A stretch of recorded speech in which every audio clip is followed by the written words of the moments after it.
If you haven't already, subscribe on iTunes. And while you're there, please leave us a rating and review.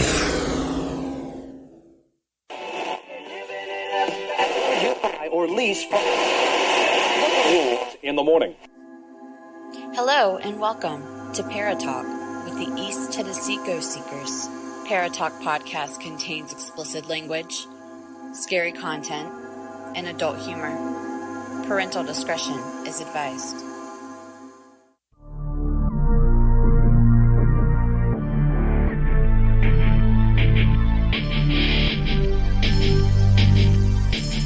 It's time for Paratalk, a wide-ranging discussion covering hauntings, paranormal encounters, UFOs, cryptids, and true crime. With your host, Stephen Brown, and your East Tennessee Ghost Seekers, Steve Wiseman, Andrea Brown, Elsie Adams, Jesse Arms, Amy Sharp, Justin Howard, and me, Mike Howard. To join in the discussion, email etgsparatalk@gmail.com. And now, it's time for Paratalk.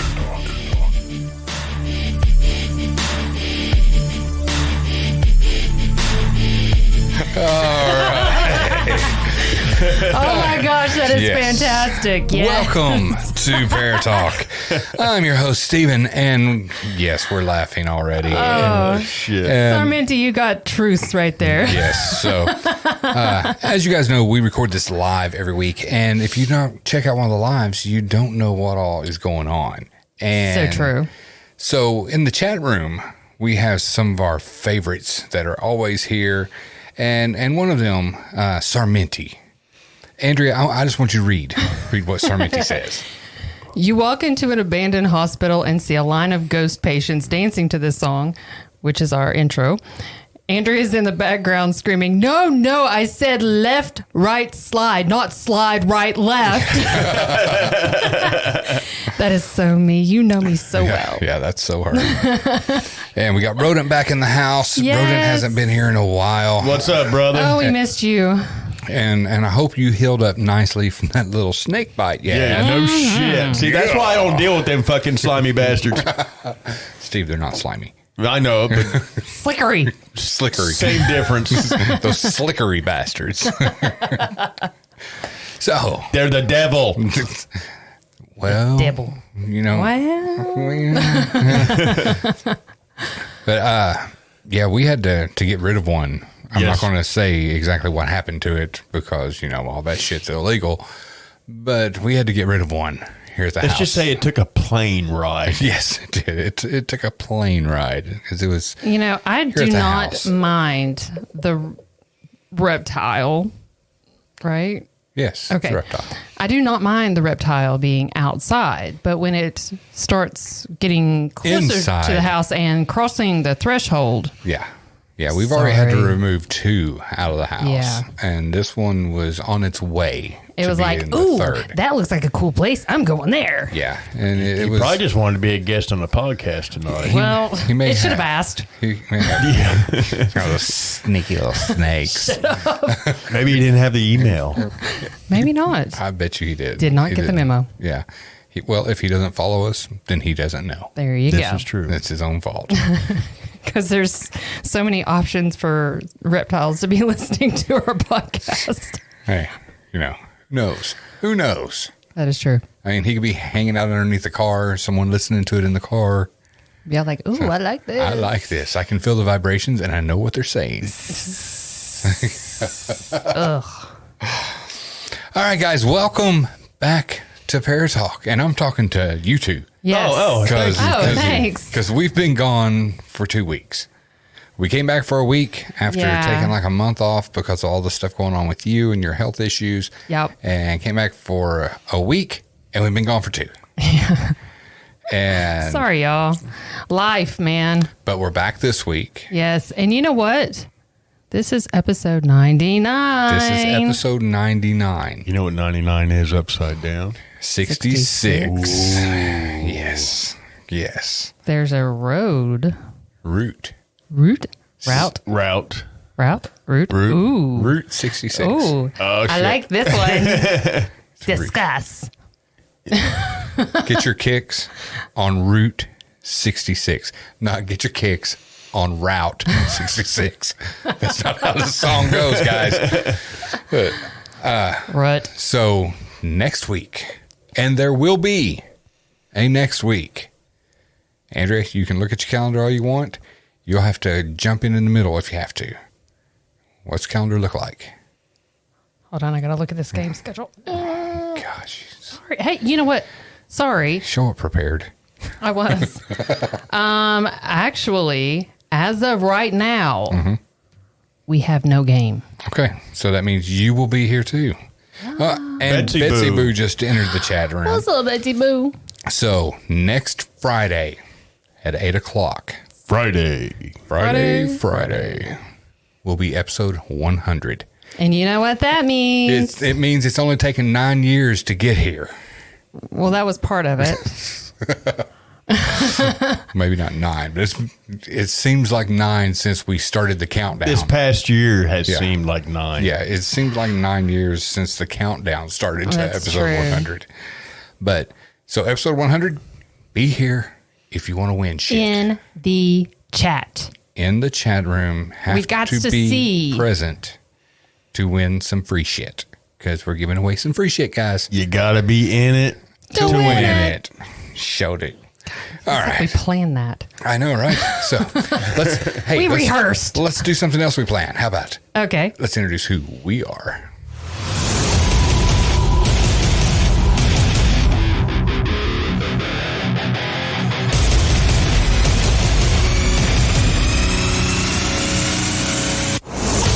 Me. I'm Steven of Paratalk, and welcome to my semicircle table.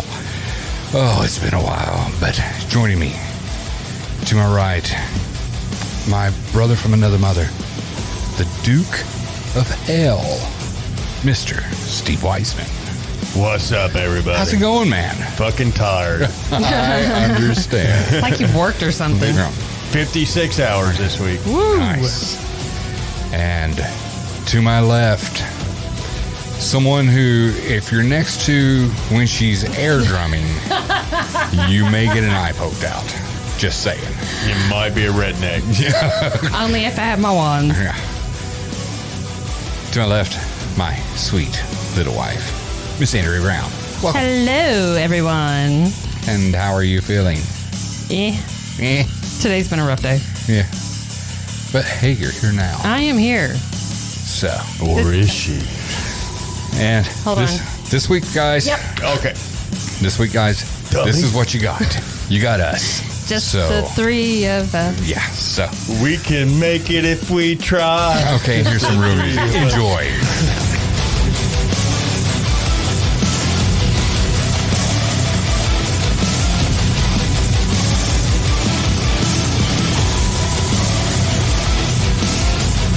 All right, guys. Yeah, this So week would this be considered a threesome? that's very possible, Steve. That's very possible. Yeah. Yeah. So this week you have just the three of us. Amy took the week off to have some family time. Mike's still working. Mike is still working. We miss him. He's probably got a full beard down to his chest. He's probably waterlogged. Yeah. I want to see his luscious long hair. Well, you see it in the cartoon pictures I he know, posts that of just- himself on Facebook. Hey, look. What's up, Hockey Man? Hockey Man made it. Yeah, I just want to see it in person, and I'm really hoping that Justin still has his long hair. Oh, I guarantee you. God, that Justin's thick black hair. Justin's not going to cut his hair. But yes. And Binge, welcome. What's up, Binge? But yeah, missing Mike, missing Elsie, missing Amy. Okay, we're missing everybody but us. I forgot what Jessie looks like. Who? She was this girl that was Sweet tea. Sweet tea. that one. Really fucking country. Yeah. Hey, you know what? Hockey Man said that he missed us so much. And, it's crazy, but that we really just know each other through this. Right. Yes. But man, I miss you guys. I miss every single one of our listeners. Yeah, I can't wait to finally meet them in person. I know.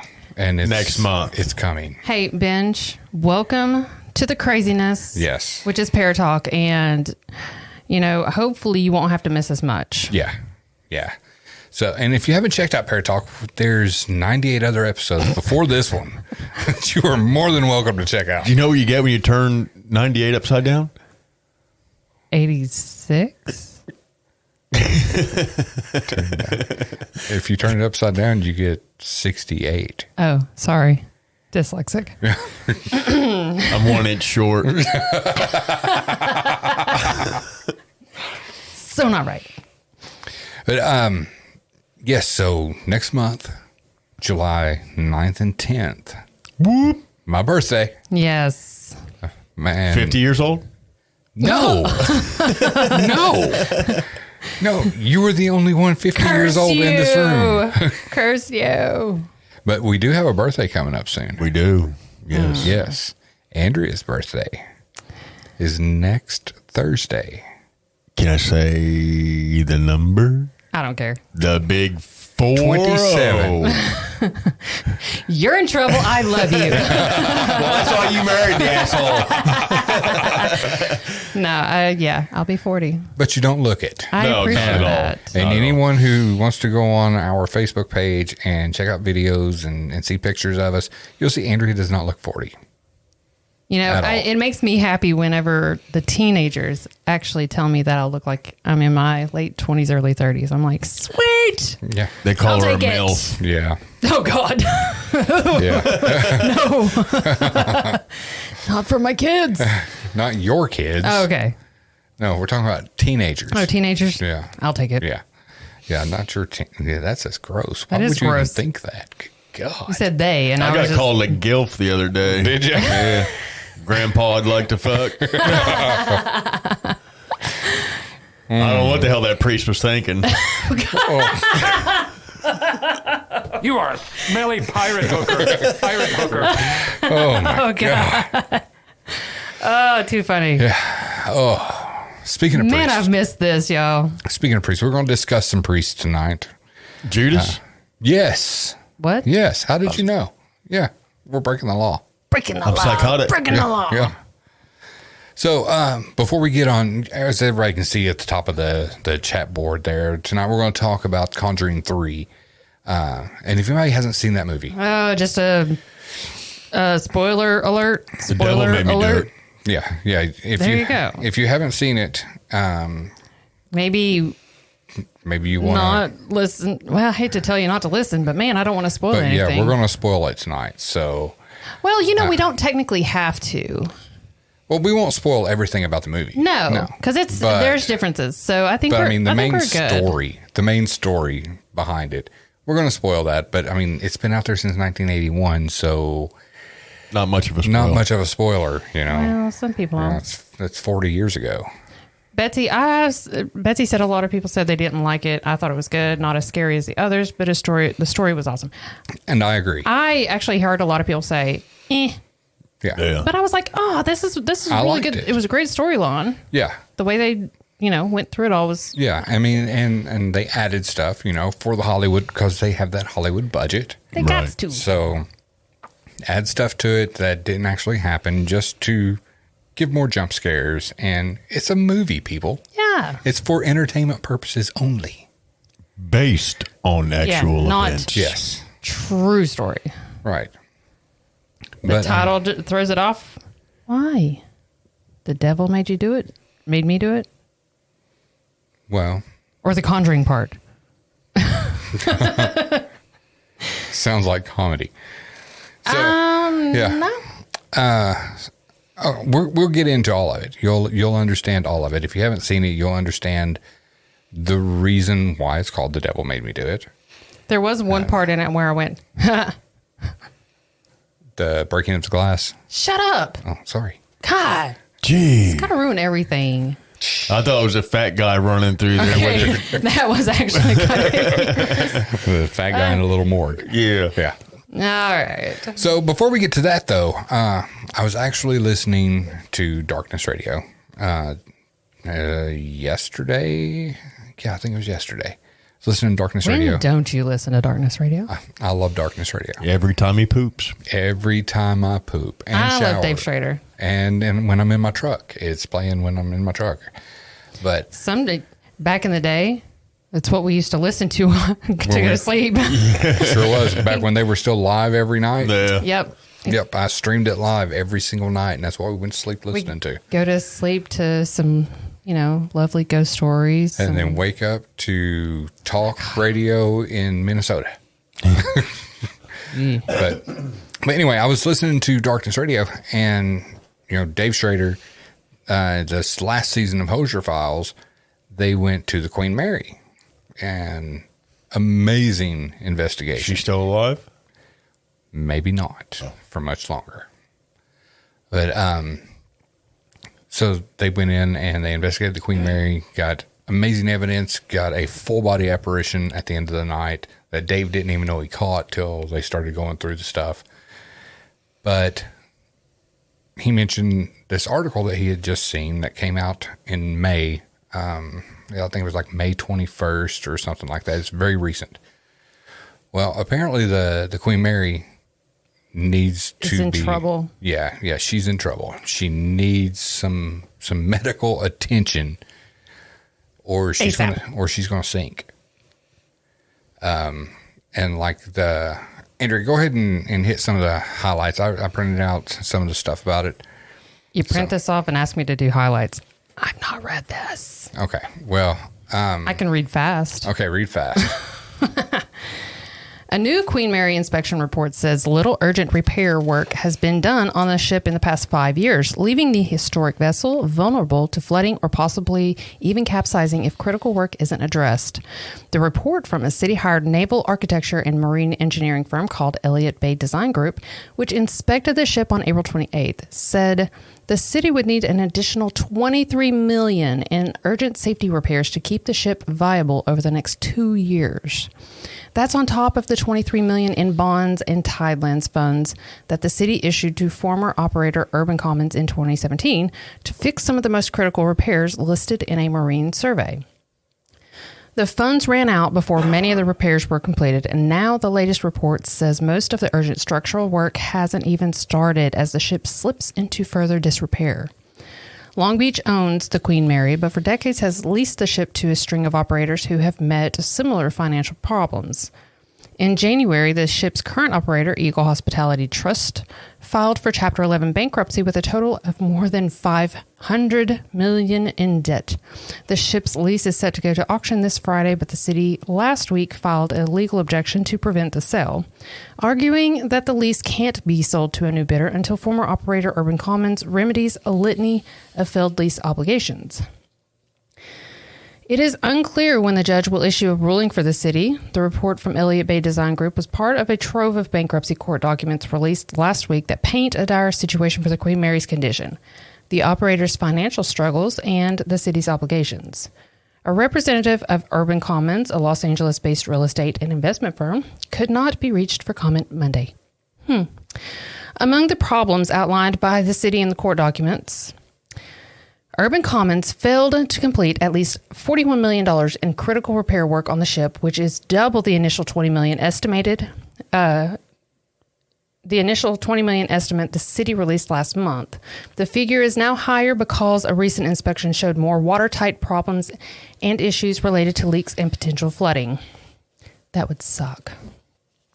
Urban Commons owed the city $200,000 in base rent. It also owes the city $636,447 in passenger fees for the nearby Carnival Cruise Terminal and $65,336 in checks bounced by Urban Commons from the pass-through fees paid on time by Catalina Express. Urban Commons also owes the city more than $58,000 in utilities and $9,558 in special events fees. In all, the city is owed $901,783 in rent and fees. The debtors have proposed $748,157, which the city said is insufficient to cover its losses. Urban Commons has not paid county property taxes on the Queen Mary as part of its lease agreement since at least 2019. And the Los Angeles County Treasurer and Tax Collector has filed 2 claims, one for over $848,000 and another for $5.2 million. All right, I'm just going to cut you off there just because it's a whole lot more numbers, but you get the gist there. Here, I'm going to tell you this. Okay. Among the structural problems identified by the city, the sewage holding tanks are compromised and not accessible under state health and safety guidelines. The piping system has leaks. The hull has structural and watertight integrity issues, and there are no working bilge system. This was listed as a critical issue to prevent flooding in the next 2 years. The current status of bulkhead and lack of functioning bilge pumps system and flood alarm system could lead to flooding throughout the ship, potential capsizing of the ship, and life safety and environmental issues to the extent that flooding occurred. The emergency generator is not working and needs to be replaced. The boilers are not working and need to be replaced in order to provide heat and hot water throughout the hotel for the food and services. And the Spruce Goose Dome needs work to prevent structural integrity issues. This is critical since Carnival uses the dome for passenger loading at its terminal and plans to reopen for cruises later this year. So, Queen Mary needs a lot of work. And it's just sad that it's not going to happen. Yeah. But it sounds like the company that was running her needs some work. Yeah, they totally do. Can't pay your damn bills. Yeah. And especially when, like, before COVID hit and all that got shut down. Because, like, when Schrader went in there, he was the first person, they were the first team in there since everything got shut down for COVID. Right. And he said, it was eerie, number one, being in there totally alone. Because before, you have, the people that work there are still there down in their like the kitchen area, and maintenance is there and security's there. Right. And he was there totally alone. No security, no anyone. And these people, this company that was running it, I mean, they were given a buttload of money. Oh, yeah. And obviously they did not do anything.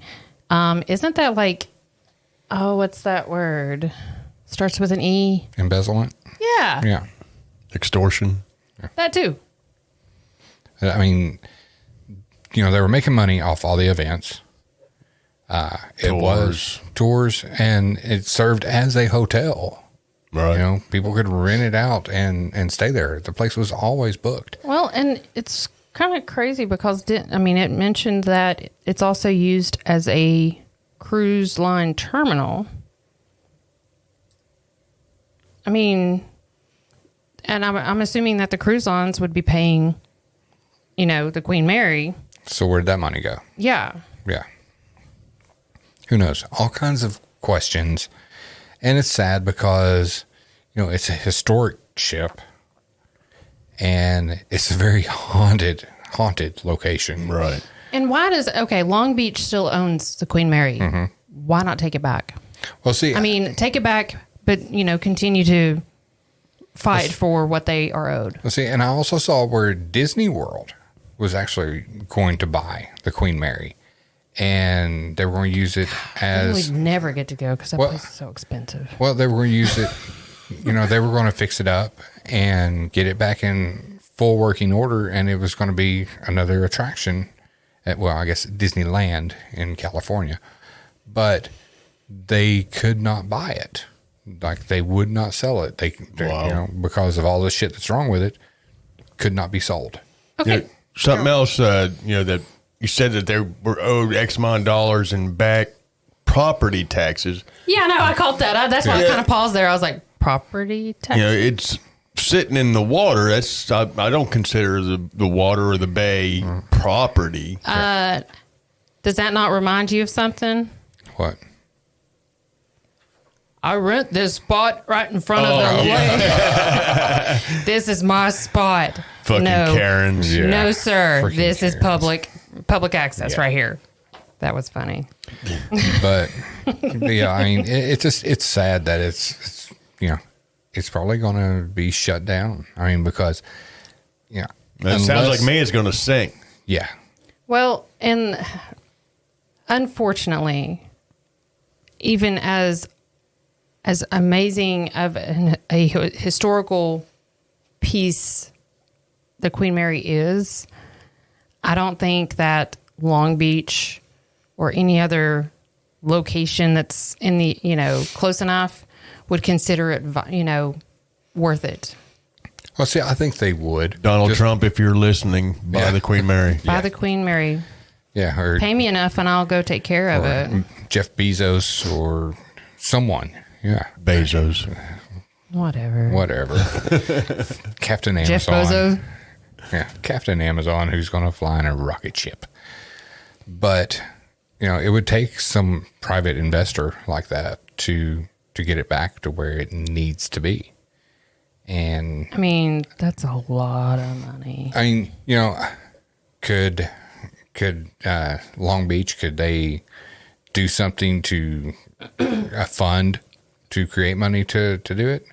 Yeah, they could, but are they going to? This says Urban Commons has not provided financial documents to the Long Beach city auditor, who is investigating how the company spent $23 million in city funds for ship repairs. Oh, somebody's in trouble. Yeah, somebody's in big trouble. That is so sad. I want to go before it sinks. And there's nobody getting on it until they've stopped everybody from coming on it. They're not doing anything else. Well, and it's sad. There goes that one off the bucket list. And I remember way back when we had Brendan Alvis on Paratalk, and he sent me a video after the interview was over. And you remember it, Steve. Yeah. And you remember it, Andrea, from his paranormal team that he was in back in 2009, 2010. They actually went there several times, but on one of their investigations there, they got somebody in one of the toilet stalls. I mean, a full-blown apparition that gives you chills to see it. So, he got really lucky. And listen to this. Ed Priebe worked as city-hired engineer inspector for the Queen Mary for 25 years until his increasingly critical reports clashed with city staffers and his contract was terminated in 2019. In an interview on Monday, Priebe said he painstakingly detailed the problems and critical safety concerns on the ship in his monthly reports, but city staffers declined to release the reports publicly and pushed him to change the wording, which he refused to do. He said the city is hypocritical for dismissing his reports, but now using those details of the ship's deteriorating condition in its bankruptcy case. They denied and hid my reports, but now suddenly it's convenient for them to use all that information because they're in an argument over money. They had plenty of opportunity and warning, but they failed in their responsibility to do their jobs. All right. Money grubbing. Racking. Bad words. Racking, flacking, I hate that rabbit. All right. So. Jack butts out the wazoo, man. Jack butts out the wazoo. Oh, she brought out the jack butt. Dude, she said it today, too. Yeah, when we were coming home from Sam's. I was driving. She was driving. There were several jackbutts out there. She got a little road rage there in the Charger, and it was jackbutting everybody. They were stupid people. If I got a little scared, I may have peed a little bit. I thought I smelled something. Yeah. I thought I got it all washed off. Nope. Okay. Speaking of smell, do I smell smoke? Not yet. Oh, I was like, wait a minute, what? You got me freaking out, man. Sorry, Mama. But you will here in probably 2 hours. I'll be asleep in 2 hours. Yeah, so throwing the old Boston butt up in the smoker tonight. So excited about that. Wi-Fi out? What? Mine's not. Mine's working fine. Mine's not. Mine's working fine. Dadgummit. Yeah. Dadgummit. Stupid phone. Shut up. Shut up. Quit copying me. Quit copying me. I'm going to throw something and hit you in the forehead. I will not throw something and hit you in the Thank forehead. you. Gobble, gobble, motherfucker! Mike Howard? Oh, All right. I miss Mike. So that's it on Queen Mary. I just had to throw that out there because, I found it sad. It's very sad. But now let's get on to the topic we're here to talk about tonight. Chicken fried rice? No, that's next week. Okay. Next week. So tune in next week for chicken fried rice. Yes. And egg roll. Chicken fried rice. You are not right. We have open. We have open. All right, Andrea. So for those that don't know any info on this case, are you confused? I just wanted to know if you wanted me to start there or there.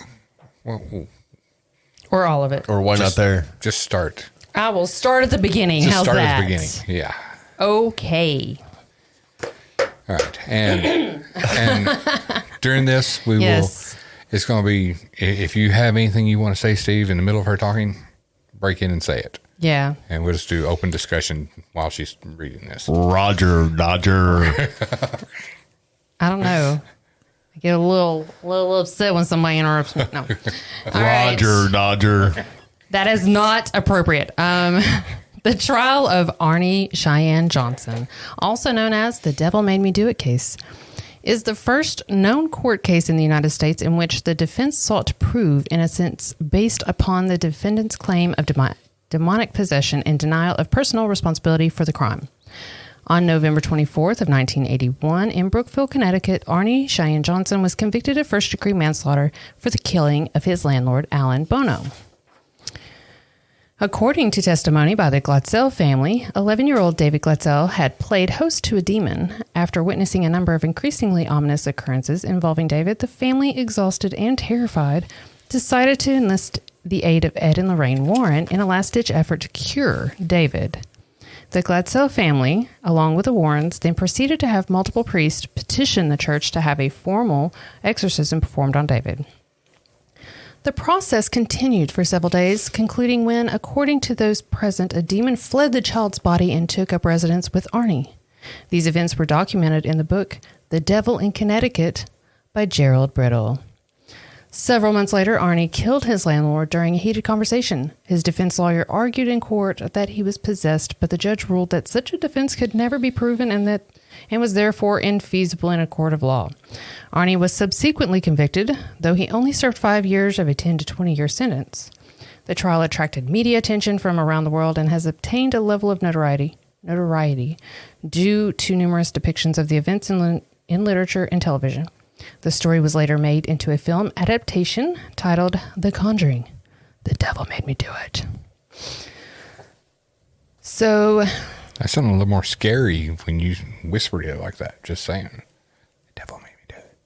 I can sound scary by whispering this whole thing. Please don't. All right. All right. So, do me a favor. Yes. Skim through that real quick and see if you see any mention about how it started with David. Like the background part? Okay, there we go. Hey, I threw them together, but I didn't read much of it. Oh, my geez. Go Okay. ahead. All right, let's start with the background. What's wrong with your knees? I said, oh, my geez. Oh. So background. It's right next door to her knees. Good Lord. Arnie Cheyenne Johnson and Debbie Glatzel provided first-hand accounts of the version of events depicted in Discovery Channel's A Haunting episode where demons dwell. They did not believe in demonic activities themselves, but they claimed their father to be an eyewitness to demonic possession. Both Johnson and Debbie were adamant in their support of the Warrens' recollection of events. They asserted that paranormal activity began after they went to clean up a rental property they had just acquired. David recollected that an old man appeared, pushing and terrifying him. The couple initially thought David was using the old man as an excuse to avoid cleaning, but David informed them that the old man had vowed to harm the Glatzels if they moved into the rental home. David's visions of the old man included the man appearing as a demonic beast who muttered Latin and threatened to steal his soul. Although the family alleged allegedly heard strange noises coming from the attic, no one but David ever witnessed the old man. After David experienced night terrors, exhibited strange behavior, and obtained unexplained scratches and bruises, the family called upon the services of a Catholic priest who attempted to bless the house. The terrified family concluded that the house was evil and would no longer continue to rent it. David's visions worsened, occurring in the daytime as well. 12 days after the original incident, the family summoned the self-proclaimed demonologist, Ed and Lorraine Warren, to assist. Lorraine allegedly witnessed a black mist materialize next to David, an apparent indication of a malevolent presence. Debbie and her mother told the Warrens they had seen David being beaten and choked by invisible hands and that red marks had appeared on his neck afterwards. David had started to growl, hiss, speak in otherworldly voices, and recite passages from the Bible or Paradise Lost.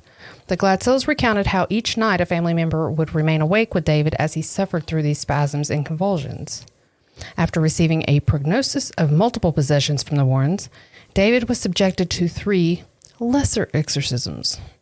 Lorraine asserts that David levitated, ceased breathing for a time, and even demonstrated the supernatural ability of precognition, specifically in relation to the manslaughter Johnson would later commit.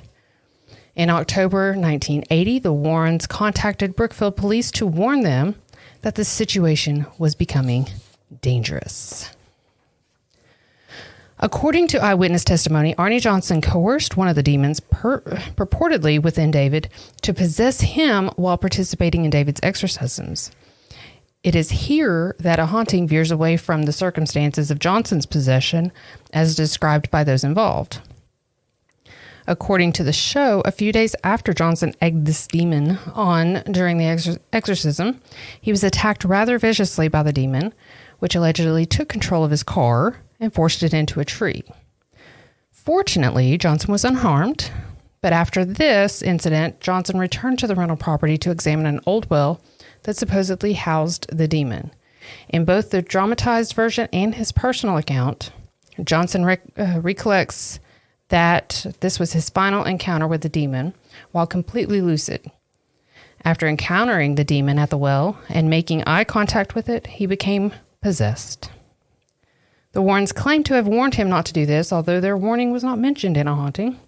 As David's condition worsened further, Debbie and Johnson, who had been living in her mother's home, decided it was time to move. Debbie was hired by Alan Bono, a new resident in Brookfield, as a dog groomer. Debbie and Johnson began renting the apartment close to her place of employment, and after moving in, Johnson started to exhibit odd behavior that was strikingly similar to David's. Okay, stop right there. I'm literally almost done. There's like 2 sentences. Okay, finish. That wasn't even the end of a sentence. Now I'm going to start over. Oh, my God. After moving in, Johnson started to exhibit odd behavior that was strikingly similar to David's, causing Debbie to fear that he had become possessed as well. According to Debbie, Johnson would fall into a trance-like state wherein he would growl and hallucinate, but later have no memory of it. Okay. So one of the things that's part of the whole process of getting an exorcism done is providing proof to the Catholic Church. Abundant proof to the Catholic Church that something's going on. Well, yeah, you just can't call them at noon and schedule one for 5 o'clock. No, it don't happen like that. So, David's sister, what was her name? Debbie. She started, every time that David would have one of these episodes, she would record it. Yes. And that's what they were using to present to the church. Well, we got some audio from one of those episodes. It's freaky. And this is actually taken from an interview with Ed and Lorraine, and you hear them talking to the interviewer, and then you'll hear the audio. But this is Debbie, their mom Judy, Arnie, and David. David is an 11-year-old boy. Arnie is About Debbie's 19 years 18, old. 19 years old. Debbie's 24, 25. And She was that much older than he was? yeah. And And we're not going to talk about Mama's age. yeah, we don't know Mama's age. But Arnie had taken up with David when him and Debbie first started dating. Little brother. Like a little brother. Yeah, he said they played together. They, everything. He loved the kid. That's why he said, inhabit me instead of him. Get in me and leave him alone. Yeah.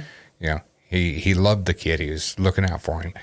But in this clip, you will hear 11-year-old David not sound like an 11-year-old boy. And what you are about to hear is legit recording. It's not from the movie. This is the legit recording. Yeah. Viewer discretion is advised. Listener. Try it again. I listen with my ears. Never mind. Just roll the clip. As we go back now, listen to the tapes as well as being there and hearing him do it, he would constantly challenge what was in that boy. What does that do to the whole system of law if a person can walk in and say, the devil made me do it? David, in the name of Jesus, Jesus repels you. Leave this child alone. It's on your forehead. Yes, Never, you are not strong, you're weak. You're weak. Ryan. Jesus loves this boy. This is his child. Wake him out of it. Talk him up to something. He won't get out of it right now, Ma. He told me that he wouldn't do nothing now. What do you think he's been doing all In the name this of the time? Father and the Son and the Holy Spirit. Amen. You gotta hold him down, he told me to. Hold him on the ground, he said. David, Mommy's here. Mommy's here. Come on, wake up. Come on, get up. Come on, let's go. Get out of it. Get out of my son. Get out of my son. Come on. Come on, son. Son, get up. Get away from my son. No! Your mother. David. Wake up. The Get up. oil. Get up, David. He's a holy one who loves you. In the name of the Father and the Son and of the Holy Spirit. Amen. You can't get him up. You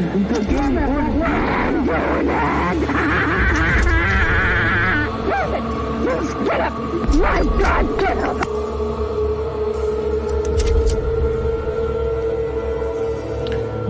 All right. So, yes, Sarmenti says, why is there background music? Because they added background music for theatrical effects. They didn't need to do that. No. In my opinion, they fucked it up by doing that. But that's the only version of audio that we can find. But you hear this kid. Aside from the background music. Aside from the background music, you hear Arnie say, you got to hold him down. That's what he said for me to do. Referring to Ed, saying you got to hold him still. The kid's flailing around, and to prevent him from hurting himself or anyone else, you got to hold him down. And so he's telling the mom that you got to hold him down. And you hear this kid, this voice coming out of this kid. I've heard pissed off 11-year-olds Oh, yeah. a lot, Yeah. and they don't sound like that. No. Yeah. They get a little bit more high pitched. Yeah, a lot high pitched. Because God, Ma! yeah, except the chipmunk version of that. Right. Yeah. I can't go that high. Yeah, I can't. But Me neither. but I mean, that is just, it's terrifying. The fact that really happened. Yes. That really happens. Yes. Is terrifying. Yeah. Yeah. I mean, we had the case with Carol, and she was a grown ass woman. Yeah. But I think this kid would terrify me more than Carol. Well, because things happening with kids and that kind of stuff is definitely more creepy. I mean, I'm not taking anything away from No. the stuff with Carol, because that shit was insane. Yeah, that was fucked up. That shit was insane. But, they walked in, and one of the things that sealed the deal with the priest that came to their house, because they did, I forget how they put it. It's like a light exorcism, because the priest walked in, and it's the priest, Ed and Lorraine, the kid's mom and sister, and Arnie, and the kid levitated off the bed. And then attacked the priest. Sarmenti wants to know, Carol? Carol, yes. Carol was a case that we did. We've talked about it several times. We'll talk about it again sometime, but we want If we have some extra time at the end, we might run back over that. Yeah. But so the Catholic Church had not given permission yet to perform the full-blown exorcism. Right. But by this happening in front of the priest, that's when they started doing these exorcisms. Do you kind of think that by doing the light one, they were going... Poking a sleeping bear. Yeah. And see, well, what happened was during one of the exorcisms, the first one, they're at the house. David's doing his twisting and contorting and shaking and all of it and screaming, and it scared the family. Right. So the family made them stop. And the priest and Ed and Lorraine tell him, we kind of got to do this, but they're like, no, you have to stop. You're hurting him. And so they stopped. Well, a week later, maybe, they decided to do another exorcism. This time they took him to the church, and he was flailing around so bad they had to wrap bed sheets around him just to get him inside the church. Jeez. Just to restrain this kid. And that exorcism went better. Right. And they thought everything was all good. And then that night, or the mom asked the priest, she's like, is it done? Is it done? He goes, we'll know tonight. You got to... Survey says, yeah. Nope. Yeah, you got to wait till nighttime. That's when it was most active before. So let's wait till tonight and see. Everybody goes back to their house. They're sitting there. 12:07 that night, it started again. And that's when they performed the exorcism that Arnie was holding on to him and screaming, take me, take me. Leave him alone, take me. And that exorcism got it out of him and into Arnie. So, yeah, and almost killed Ed. And yeah, that was insane right there. Yeah. I'll stop your heart, old man. Yeah. Damn it, man. But so this, I know Rodent had said earlier, I haven't seen it because the title sounds like a comedy. It totally does. Devil Made Me Do It. Yeah. Sounds like a comedy. I'm telling you, dude. It's a scary movie. We were discussing today, all these Conjuring movies, every one of them in the series, the Nun, the Annabelle movies, all of those. Yeah, they're Hollywooded out the ass. Right. With false shit that didn't actually happen, but it's there for entertainment purposes. But the thing is, they do it so well. They do. I'm not going to lie. I really enjoy every single one of them. Yeah. I really do. Yeah. I mean, we actually own. We own all of them except this one. Yeah. Yeah. Ooh. Marathon. Oh, jeez. Oh, my gosh. We totally did not plan that. That was so good. But, you're in my brain. See, I remember when we first got our little cheap projector that we had, the first thing we watched outside was The Conjuring. It was. It's true. Oh, my gosh. And I remember both of you guys got... That's when the fucking Yeti came up on us. Yes, both of you guys got the shit scared out of you because of the Yeti. And when I say Yeti, I don't mean an actual Yeti. I mean... The neighbor's giant Great Pyrenees. That's white. It's Yes. just massive, and we call it the Yeti because it snowed one winter, and It really I looks looked like a outside and I was like, "There's a fucking Yeti in the backyard," and it was the dog. But yeah, we were out there watching Conjuring, and first it got Steve, and like me and Steve, he's in a chair, I'm in a chair, Andrew's in a chair, and we've got our feet propped up on the picnic table, and we're just chilled back watching the movie. And here she comes, Here right she behind comes. us without us seeing. well, she walked up to the side of Steve, and you know how she does. Face right up in your face. Like, How you doing? What you doing? What you got there? But scared the shit out of Steve. And then 15 minutes later, she brushes the back of my well, hair. she had left, and we see her go behind the house and around the house, and we're thinking, oh, she's gone. And then, lo and behold, here goes Andrea screaming like something got a hold of her and wasn't going to let go, and it was Grace's nose on the back of her head. So, oh my gosh. but yeah, the Conjuring movies, we love them, you know. And I'll be the first to say, if you listen back to episodes, I bash the shit out of Ed and Lorraine. Well, mainly Ed, because of the way that he would, you know, try to make money off of the investigations. Yeah. But, you know, Ed's gone, and I shouldn't have said those things, but I said it because I meant it. And, yeah, I meant it. But We don't speak ill of the dead. yeah, well, we do, but, you know. Okay, we you're not supposed to we speak feel ill bad of the about it dead. afterwards. But anyway, I mean, these movies, entertainment purposes, based on actual events, and they're amazing. I mean, there's nothing in the last 10 years that I've watched that's made me jump You know, at certain scenes as much as these movies have. so funny story. We just got back from a camping trip, and the entire weekend we were gone, our 17-year-old was sick with strep, so he had to stay home. And don't worry, I have a tracking. I can tell you he stayed home all the time. Anyway, totally different story. But he called me one night and he was like, I think I'm going to watch The Conjuring. I was like, it was the day it came out. Well, we came over here. Yeah, were we here, came. and I I actually pulled it up and showed yeah, him we it. came over to check on him and feed the dog and everything. And he was like, I want to watch The Conjuring. And we're like, fine, just don't spoil it for us.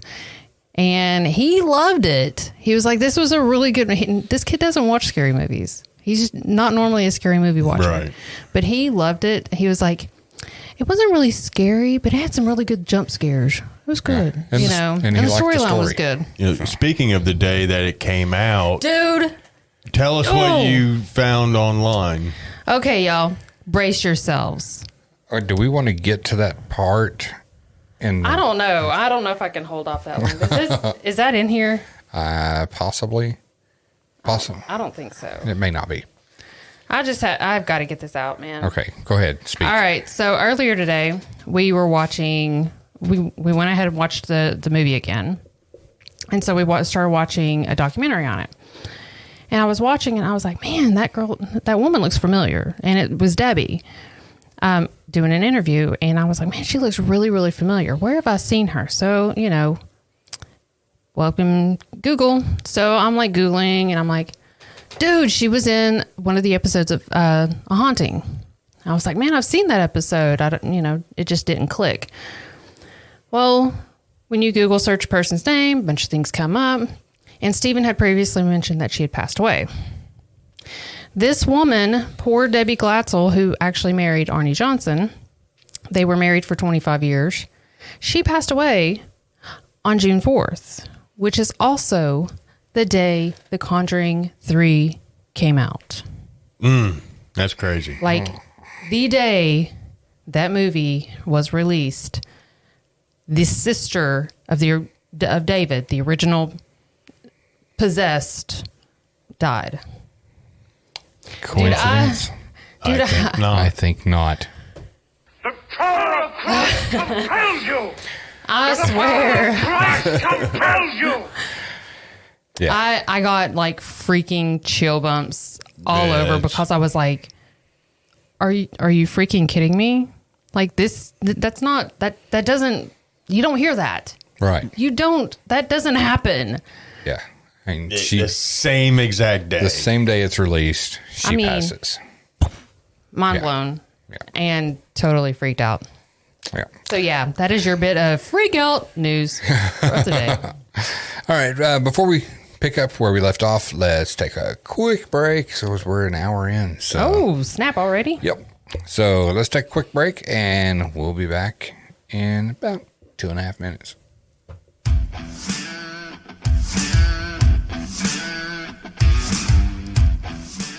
So many people spend hundreds or even thousands of dollars on that perfect infrared camera, hoping to catch that epic paranormal shot or simply to document their nighttime escapades, only to pair it up with an IR illuminator that gives off a hotspot in the center of the frame and performs subpar for their camera's capabilities. We did the same thing. Let me save you some time and money spent on multiple IR lights with one name, Deadlight. Created from the minds of Josh Bender and Justin Brown, who are also paranormal investigators, the Deadlight is the elite light to add to your camera arsenal. We have tested the Deadlight and illuminated areas up to 300 feet away. Did I mention these lights are built like a tank? Super durable and sturdy construction. Josh builds each Deadlight to meet your needs and is in constant contact during the building process. So forget the other lights out there and go straight to the best. You can check out the complete line of Deadlights on Facebook at Deadlight LLC. Justin and Josh are constantly exploring new features to add to the Deadlights. ETGS will never use another light in the field, simply because nothing else compares. Get your Deadlight today and you too can light up the night.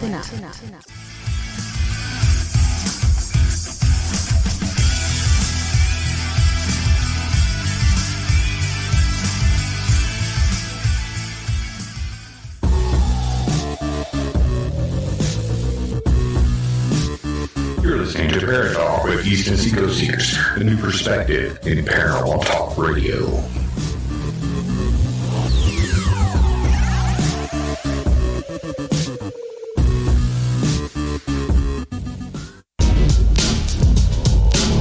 You're listening to Paratalk. If you have a question or an experience to share, email us at etgsparatalk@gmail.com or call 865-264-0448. And now, back to Paratalk. All right, guys, we're back. Oh, that was a long 2.5 minutes. Yeah. Well, and you just gave me some news during that 2.5 minutes just now, right before we went back live. Oh, yeah. So, yeah, apparently Betsy Boo got a new puppy. Yeah. What kind of... So adorable. I can't remember what it was, but I remember seeing pictures. See, I don't get on the book face much. The face of books? Yeah, I don't get on there much. I get on there... Well, I don't even get on there to post stuff. That is true. I do it from other apps. A Pibble. Oh, okay, yeah. Okay, we're totally jelly. What color is your pit? 8 weeks old tomorrow. Oh, gosh. What color is your pit? Because that's what we're wanting. Not your pit, Steve. Oh, I was going to say, I can't see it through my hoodie. Yeah. Yeah. That's And Hockey so Man wants to know, what's your cute. puppy's name? Fred. Fred the Pit. But Arlo. I like that name. He's white and tan, and name is Arlo. I like Love that. it. Well, congratulations on the new fur baby. Yes. We're totally jealous because we want a pit. Just right now, we think that Blue would probably eat the pit. Yeah. Even a full-grown one. Yeah. And Waverly would scratch its eyes out. Yeah, Waverly would scratch its eyes out. Oh, his fur makes a skull on his butt. Oh. Okay, you're going to have to send me a picture of your dog's ass. That's If you would just get on the Book of Faces, you would see it. Well, I don't. I just don't. There's too much negativity and bullshit on that's there. True. And that's why I'm not on there. But I just block the negativity, literally. I go on, check my notifications, and Black. yeah, I think right now, I looked the other day, I went on there for something and I looked, and I had 172 friend requests. Jeez. I've got somewhere around there. But if you look at my page, it's probably all Mafia City posts from the game you play. Yeah. I have a lot of friend requests. I just there you go. She said, "I'll send a sketchy. picture to the Paratalk page." Yes, do that. I have to have a certain number of mutual friends before I accept a friend request. Well, most of mine are 200. Well, that's because most of them all mutual friends. they're all the same ones from paranormal groups. Yeah, it's all paranormal people. And that's all good. That's true. Instagram is positive. Yes. I get a lot of ads on Instagram, though, so. I don't ever look on there either. I look on YouTube. I'm That a is YouTube true. guy. If you ever need to get in touch with Steven, just post a video. Yeah. Especially a how to or do it yourself, some kind of video like that. Yeah. If it has anything to do with learning, paint sprayers, campers, drones, cameras, midget porn. I don't think that's. Yeah, maybe. Yeah, possibly. Yeah. There's a trick to it. You just have to know how to word it. Got you. All right, Andrea. The porn of tiny people. Yes. Yeah. All right, so. Little naked people. Oh, my God. Twisted, y'all. So, back on topic. Yeah. Good luck with that. I don't even know where I'm at. On February 16th of 1981, Johnson called in sick to his job at Wright Tree Service and joined Debbie at the kennel where she worked, along with his sister Wanda and Debbie's 9-year-old cousin Mary. Bono, the couple's landlord and Debbie's employer at the kennel, bought the group lunch at a local bar and proceeded to drink heavily. After lunch, the group returned to the kennel, and Debbie then took the girls to get pizza, but insisted they return quickly, anticipating trouble. When they returned, Bono, intoxicated at this point, became agitated. Everyone left the room at Debbie's urging except Bono, who seized Mary and refused to let go. Johnson headed back to the apartment and ordered Bono to release Mary. Wanda recounted the following events to the police, and Mary ran for the car as Debbie attempted to mitigate the situation by standing between the two men. Wanda tried in vain to pull Johnson away. Johnson, growling like an animal, then drew a 5-inch pocket knife and stabbed Bono repeatedly. Bono died several hours later, and according to Johnson's lawyer, Bono had suffered 4 or 5 tremendous wounds, mostly to his chest, and one that stretched from his stomach to the base of his heart. Johnson was discovered 2 miles from the site of the killing and was held at the Bridgeport Correctional Center on bail of $125,000. This was the first unlawful killing in the history of Brookfield, Connecticut. Ever. Like, it's 192 years. Year history. Wow. Wow. Yeah. Trippy. That's kind of a cheap bail, but I mean, granted, this was the 80s. That was 81. Yeah. So 125,000 is like before I was born. $4 million. Just a couple months before my 10th birthday. It was a couple months before I was born. No. February of 81. Oh, was it February? Oh. Yes. So the day after the killing, Lorraine Warren informed the Brookfield police that Johnson was possessed when the crime was committed. A media blitz soon surrounded the story, fueled in part by the Warrens, whose agents promised that lectures, a book, and even a movie detailing the gruesome case were in the works. Martin Minnella, Johnson's lawyer, received calls from all over the world about what was being called the demon murder trial. Minnella traveled to England to meet with lawyers who had been involved in 2 similar cases, though neither went to trial. He planned to fly in exorcism specialists from Europe and threatened to subpoena the priest who oversaw David Glatzel's exorcisms if they did not cooperate with the defense. The trial took place in Connecticut's Superior Court in Danbury, beginning on October 28th of 1981. Minnella attempted to submit a plea of not guilty by virtue of possession, but the presiding judge, Robert Callahan, promptly rejected this defense.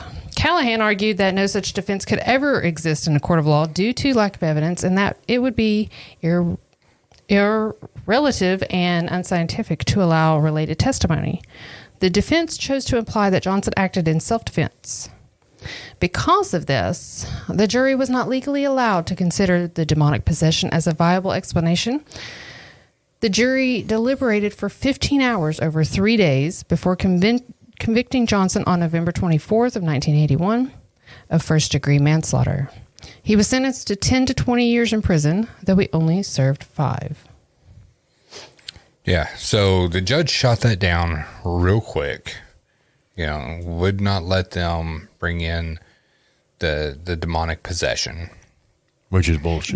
Which is bullshit. Do you think that it was more or less it's not, it would be hard to prove that, or this is some scary shit. I'm not going to deal with this.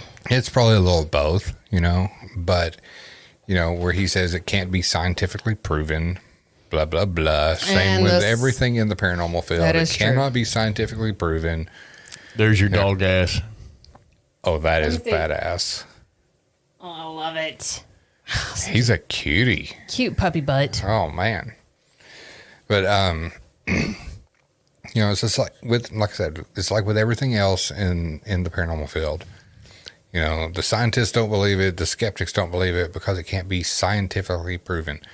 Because you can't capture a spirit. You can't, all you that. Can't arrest one. Yeah. Yeah, you can't detain a spirit. Beckman did. You're exactly right. What? Yeah, Beckman did. Which, by the way, is on right now. Ghostbusters? Yeah. Nice. But, but he threw that out, and, it's like in the movie, the what's his name? Patrick Wilson, that plays Ed Warren. Mm-hmm. He said one of the greatest lines ever. And I don't know if Ed actually said this or if this was Hollywood. And I agree. I know what you're going to say. Yeah. And if it was Hollywood, hooray for Hollywood for saying this. And if it was Ed, hooray for Ed for having the balls to say this. And it's like, he said, every court in America makes you swear to God that you're telling the truth. He goes, they bring God into every court case, but they refuse to recognize the existence of the devil or anything demonic like this. He's not wrong. He's not wrong. Well, that's where the whole taboo part of the paranormal comes into play, like hardcore, is that, it's much easier to believe this than that. Okay. But they're taking, and they're taking this from the Bible, Yeah.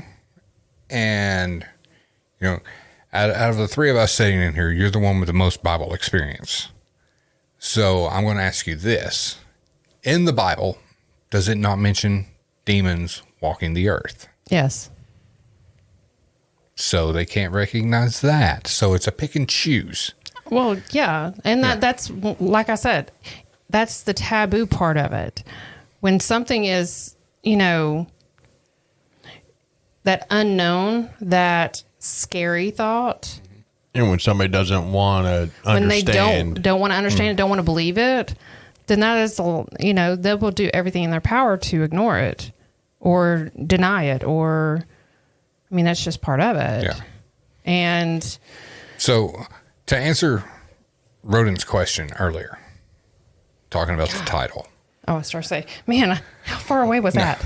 Talking about the title, the devil made me do it.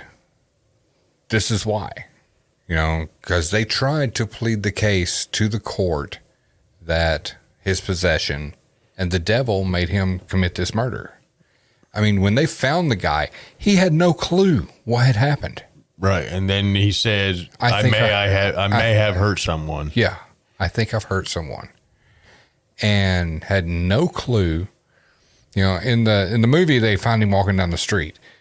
In the documentary, they talk about how he was down off the road and the cop drove by and he's shining lights and sees him sitting there, and he goes up to him. He's totally out of it. And when they actually told him, when they took him to jail and told him that the guy had passed, he was like, no, that can't be right. That can't be right. That can't be right. Because he didn't remember doing any of it. Right. You have those breaks of psychosis where you do shit that you don't remember. But or drunkenness. Yeah. But everything leading up to this event, with documented proof of everything leading up to this event, how can that not be, admissible in the court system? But they chose not to. Right. You know, yet he only served 5 years. Yeah. He got out It was for good manslaughter. behavior. Only. Yeah. Yeah. Because they tried to get him for murder, one, and they found him innocent. When the jury came back after deliberating for 17 hours, they came back and found him not guilty.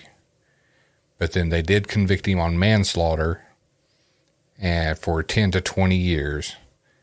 But based on his good behavior while he was in prison, he got out in 5.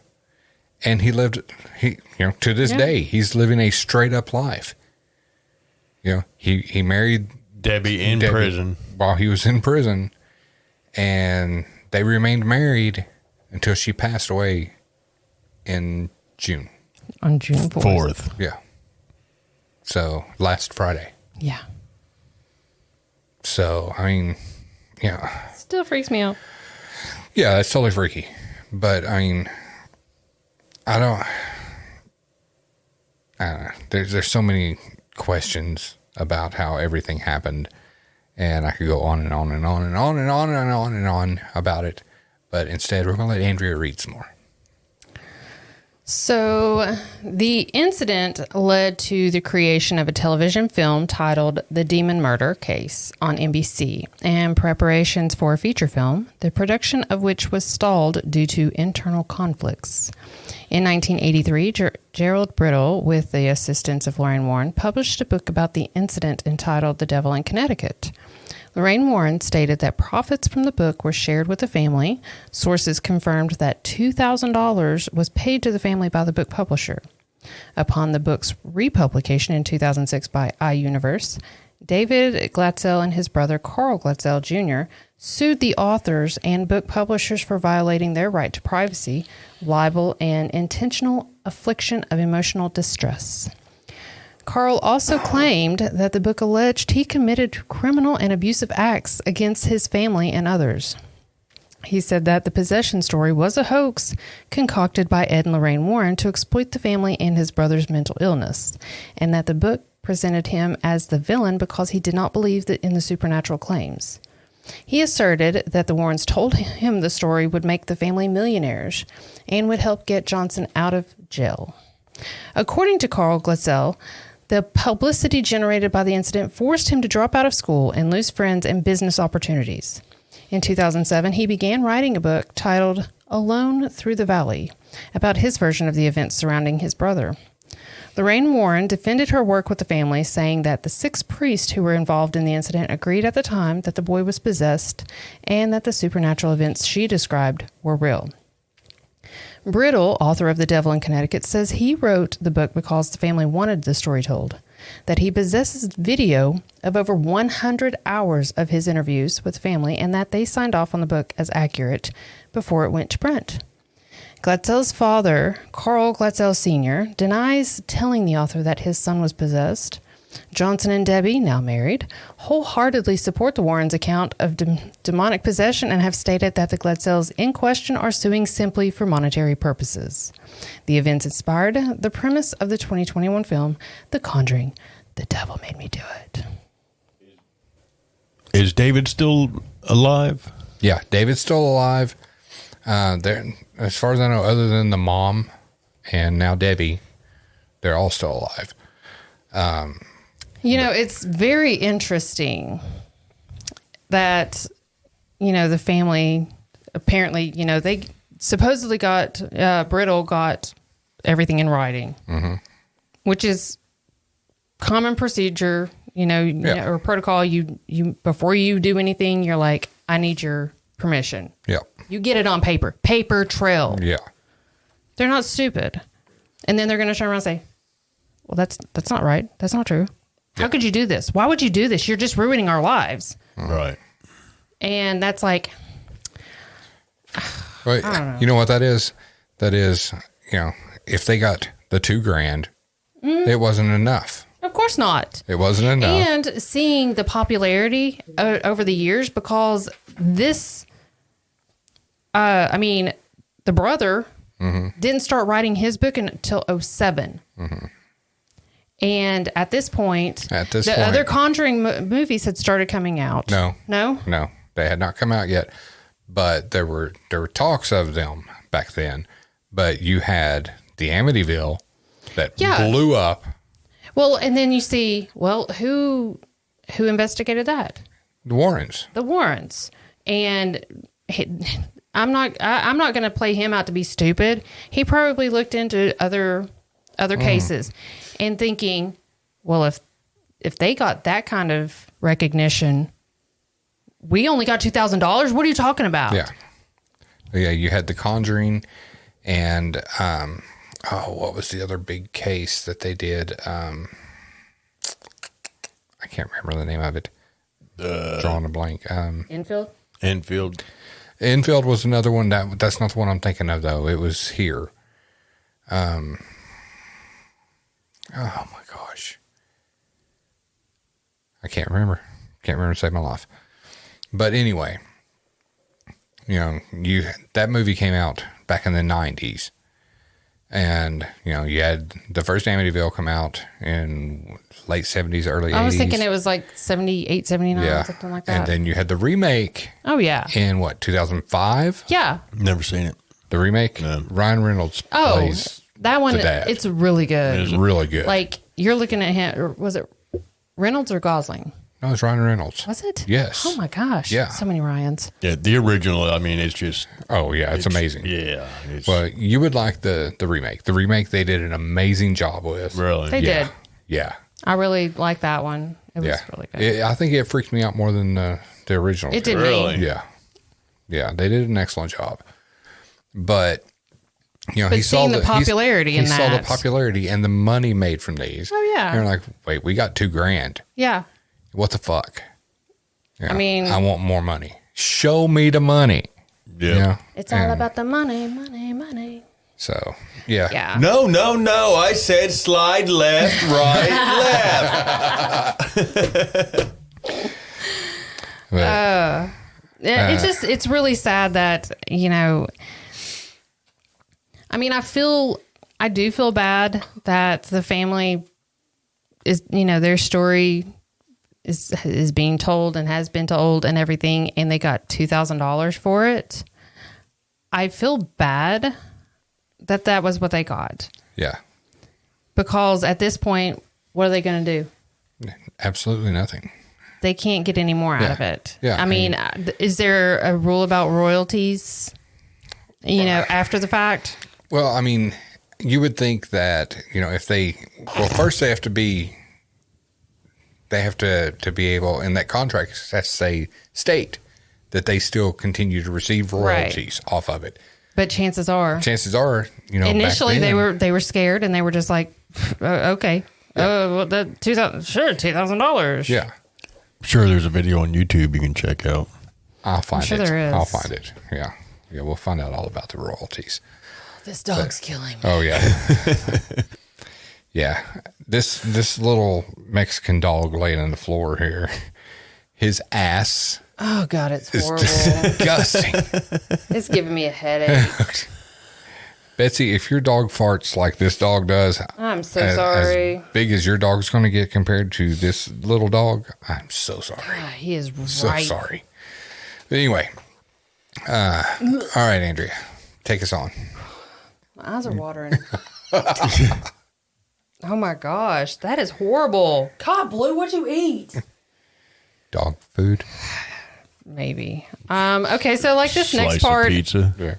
this next part, I just kind of want to forewarn anybody that hasn't seen the movie. We'll yell when we're done with this part if you want. Yeah, if huge spoiler alert. If it's you not haven't huge, seen the but movie. it can give away some stuff. Yeah. So, for one thing, Johnson's case didn't actually involve an occultist who wanted him to murder someone before dying by suicide. That part of the story was created solely for The Conjuring, The Devil Made Me Do It, and had no bearing on any of the real-life events the film depicts. Because of the occultist's presence in the horror sequel, the time Johnson spends in prison before his trial is also changed to reflect the fictitious nature of the film, as there are no accounts of him attempting suicide or of anything out of the ordinary occurring during his lockup. So nothing too huge, but... Right. The film also changed Johnson's relationship with Bono. Many have claimed that the two were friends before Johnson killed him, which is why they went out to lunch together the day of the crime. The police argued that the pair's argument on the day of the murder stemmed from Johnson's jealousy over Debbie and Bono's relationship, which they suspected to have been more than platonic. The film touches upon some of this tension between them, but doesn't spend too much time on Bono, who is renamed Bruno Souls in the film.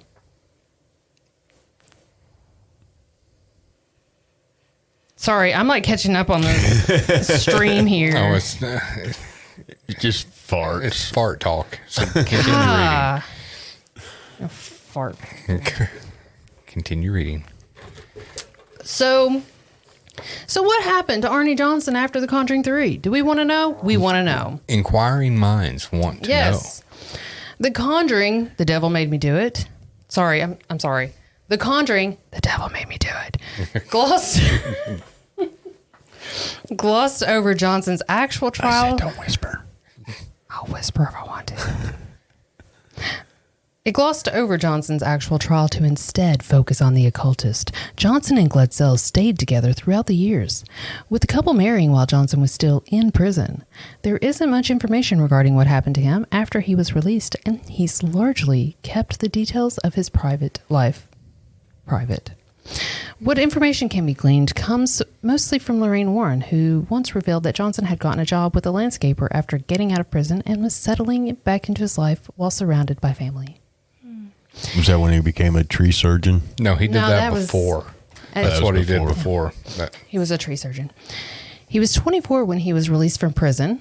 Still young. Mm-hmm. In 86, he had also obtained his high school diploma while behind bars. After getting out on parole, Johnson moved in with Debbie and her parents, and the couple went on to have 2 children together. Though Debbie passed away before the release of The Conjuring 3. Same day. Johnson himself has not really discussed the murder outside of court, though he and Debbie are the only members of the family who still stand by the Warrens' account of what happened and continue to believe that Johnson was indeed possessed when he killed Bono. The Conjuring, the devil made me do it, provides the audience a couple of tidbits about what happened to Johnson after he committed the crime, but he has maintained a low profile since. Yeah, I mean, wouldn't you? He went on. He served time. He got out on good behavior. Got this massive movie made about me, but changed my name. That just happened, though. Oh, I know. He's been out of prison since '86, and he went on to live his life. Yeah. And he's not a psycho out here murdering people.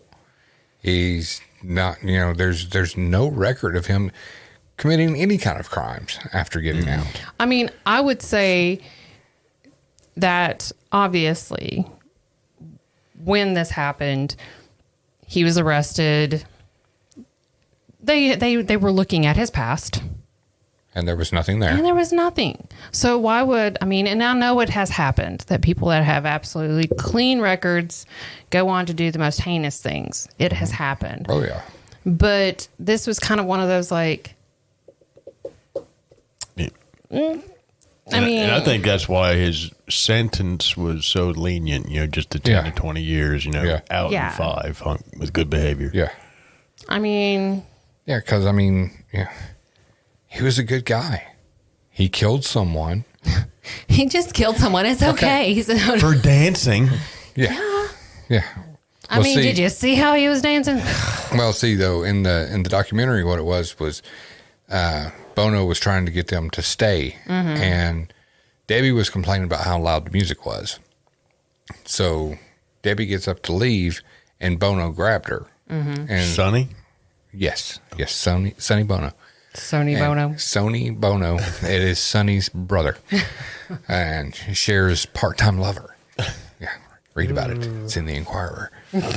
But yeah, so he grabbed Debbie, refusing to let her leave, and that's when the confrontation between them two happened, and he came at him, and so he stabbed him. And if you haven't seen the movie, we'll let your imaginations wonder about how the whole, like, it really came to be, just in the movie aspect. Now, whether or not that was what really happened, we will never know. But how they led into the murder. Like, what are you saying? Like what he was seeing. Oh, what? Yes. You're just like, what Arnie was actually seeing. Yeah, what Arnie was actually seeing. You're just kind of like, oh, shit. Yeah, because Run, motherfucker, run. Yeah, because what Arnie was seeing in the movie, oh, hell yeah. I'd be stabbing too. I mean, seriously, if yeah. But, I mean...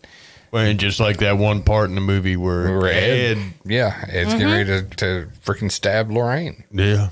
I mean, it's trippy. And then beat the bitch with the freaking sledgehammer. Yeah. Don't give it away. Don't give it away. Don't give it away. But, yeah. It's an awesome case. It's an awesome movie. And if you guys have Discovery Plus, on the Paranormal tab, go under the Shock Docs, and there's actually the documentary, The Devil Made Me Do It, on there. And you get words from Arnie, words from Debbie, from Arnie's attorney, from the police that arrested Arnie, and Jeff Ballinger, who, you know, we know was close with the Warrens, and gives his details, you know, that he knows. You know, this little tidbit right here, it says, at the beginning of the film, David's exorcism is recreated on screen as a character records the moment, and special effects are used to show his body contorting into odd shapes while foam escapes from his mouth. Accounts of the actual 1980 exorcism state that David would grasp at phantom hands that were choking him or scratching at his skin and experience seizures. While the film dramatizes much of David's experience during the alleged possession, the recording played at the end of the film is a chilling reminder of the story's origins and the fact that our favorite horror stories are often inspired by a hint of truth. It's true. And the clip that I played earlier, that's the clip that's at the end of the movie. And honestly, it's the only thing I could find. I searched everywhere trying to find audio from those sessions, and that's the only one I could find. I found a couple that it was like, one was like 6 seconds long, and you don't get much from 6 seconds. And yes, she does. And then the other ones is basically the same thing. It was just a little more drawn out of Arnie and the mom talking back and forth. But you get the gist from the pain that was coming out of David. Right. And it's horrifying. Horrifying. What are you doing, Andrea? Research. Research. Right in the middle of the podcast. Hold on. It's not like we're fucking live. God. Talk amongst yourselves. Milkshakes. Milkshakes. Yeah, so we're totally going to talk about that. So Andrea found this place on Facebook. Imagine that. Called Mugs. And it's about 30 minutes from us. Here where we live. We're so going. And they make these extreme milkshakes. Freak shakes is what they're called, yeah. But like they have a cheesecake freak shake that has an entire slice of cherry cheesecake on top of it. An entire slice. Then there's a chocolate one that has an entire brownie shoved in the top of it. The Nutter Butter. The Nutter Butter with Nutter Butter shoved in the top of it. A blueberry one that has a blueberry muffin shoved in the top of it. Yeah. Yeah, and we're talking like the Otis Spunkenmeyer muffins. It's a huge muffin. It's not like the little bitty ones you make at home out of the Martha White pack. It's a big fucking muffin. Yeah. What'd you find? I'm tired of rambling on about muffins. So, what? Well, you know. For the Conjuring fans, Warner Brothers hasn't greenlit The Conjuring 4 yet. The producers, the writers, and the cast of the previous films have all said they'd be happy to come back, There was a 3-year gap between the first and the second Conjuring movies, and a 5-year gap between the second and the third. Damn, it's been that long? It can be expected. Because they did all the Annabelle stuff. Yeah. It can be expected that The Conjuring 4 might take a similar amount of time, and it could be released sometime in 2024 or 25. That's a long time. But because they have been known to throw in the little other movies, Annabelle's, Nun. Yeah. Who's to say they won't throw something else in the middle? Exactly. It's true. It's true. So that's exciting. 2025, I'll be 54 fucking years old. Steve will be getting his groundhogs be bringing Steve his mail. Picking daisies by the roots. But, Hockey Man, we were talking about the milkshakes. My milkshake brings all the boys to the yard, and they're like, it's better than yours. Okay. Damn right. It's better. Sorry. Hey, hold on. Hockey Man said, check out Coney Waffles in New Jersey.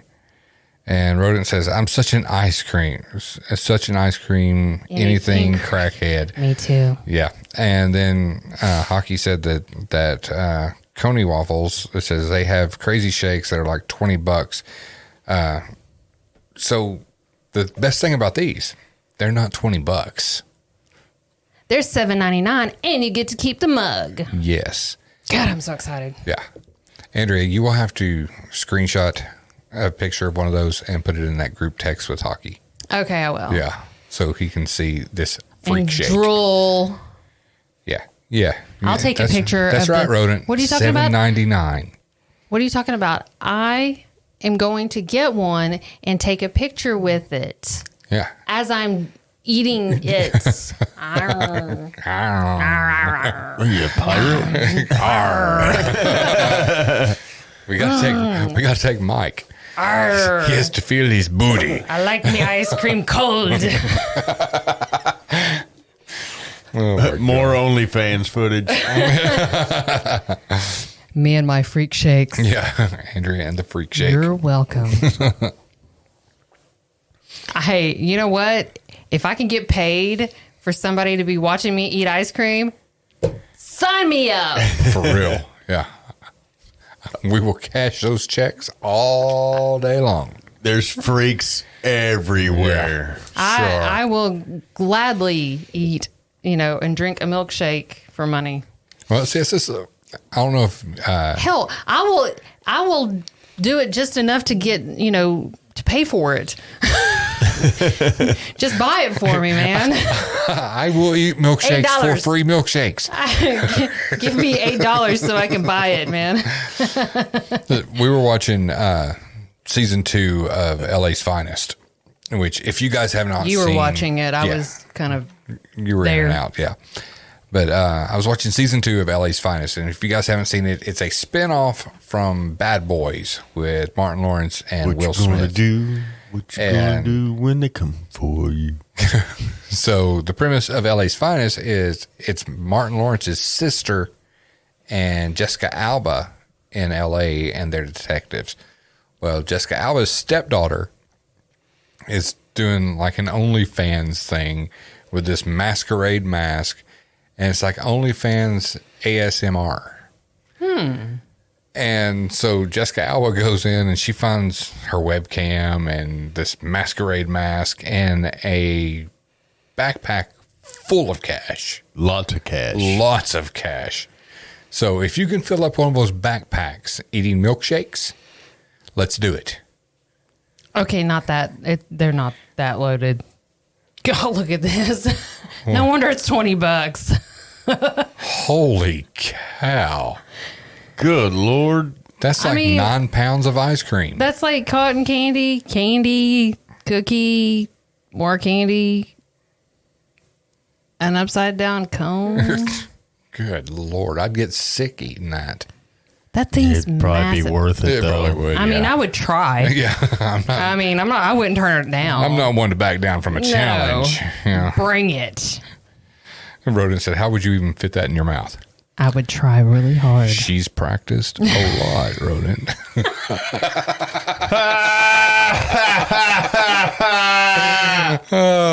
shit. Oh.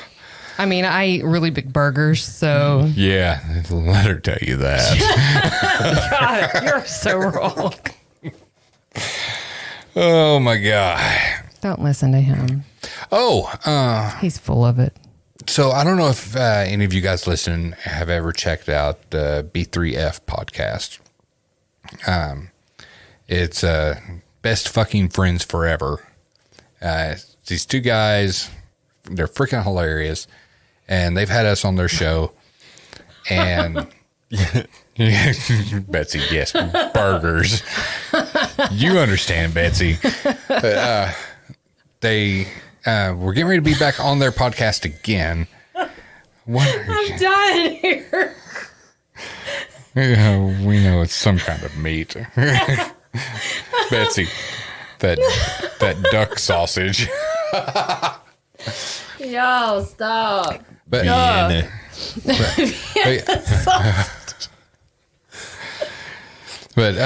hey, shut up.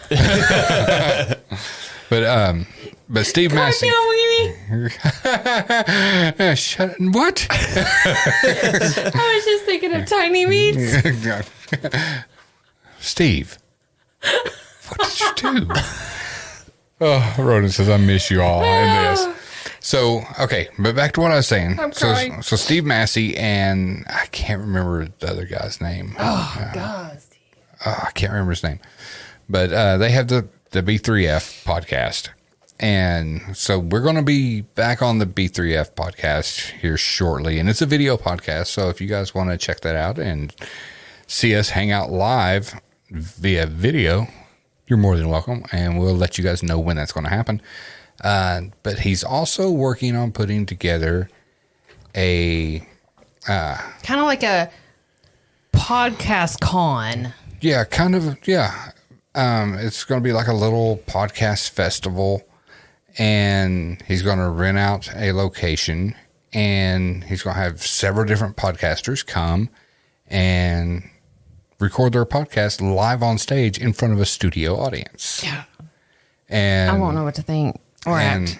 And we were the first group he reached out to see if we would be interested. And of course we said, we would. Heck yeah. I did not. I said, hell yeah. Oh. I just, heck yeah. Heck yeah. It sounds weird when you say it. Vienna sausage. Heck yeah.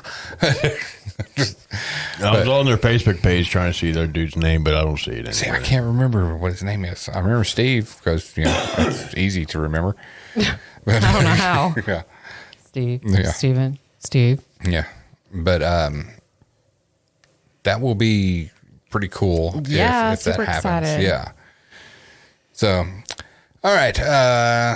Upcoming, because we're done with this topic. Hope you guys enjoyed it. Hope we didn't spoil too much about the movie. And even if we did, we hope you still watch it. We warned you. We warned you. But we hope you still watch it. Yeah. And if you didn't want to watch it before, like Rodent did. Just watch it.